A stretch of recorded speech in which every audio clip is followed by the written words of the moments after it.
Episode 5: Existentialism. Existentialism is associated with several 19th and 20th century European philosophers who shared emphasis on human subject.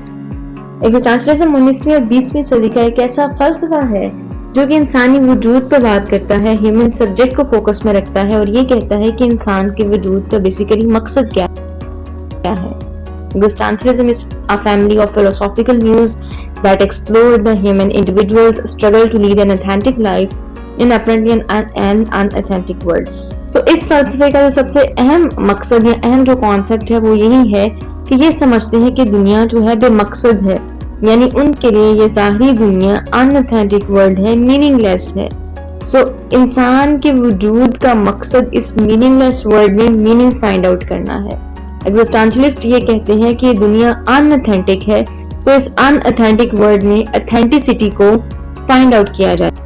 Major concepts की अगर बात की जाए तो वो है एग्जिस्टेंशियल क्राइसिस, यानी कि इंसान के वजूद का मकसद क्या है, उसकी शनाख्त क्या है, वो वजूद में क्यों आया, क्या उसके वजूद में आ जाने से पहले ही इसका मकसद तय कर दिया गया था या वजूद में आने के बाद इसको अपनी जिंदगी का मकसद तलाश करना है.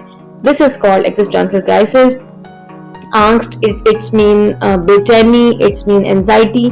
कि जाहिर है एक इंसान को जब उसकी शनाख्त का अंदाजा नहीं होता, वो नहीं पता उसको कि उसकी जिंदगी का मकसद क्या है, तो वो बेचैनी का शिकार हो जाता है और उसको एंजाइटी जैसी फीलिंग्स से गुजरना पड़ता है.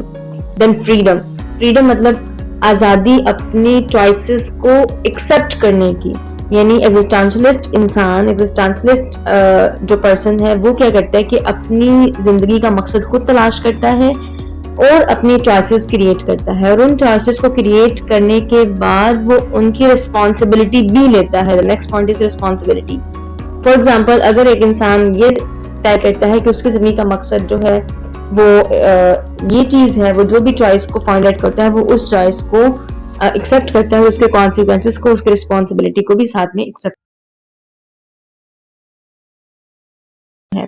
So, इसके मेजर फिलोसोफर्स की अगर बात की जाए तो वो है John Paul Sartre, Simone de Beauvoir, Albert Camus, Edward Burn and Emmanuel. Thank you for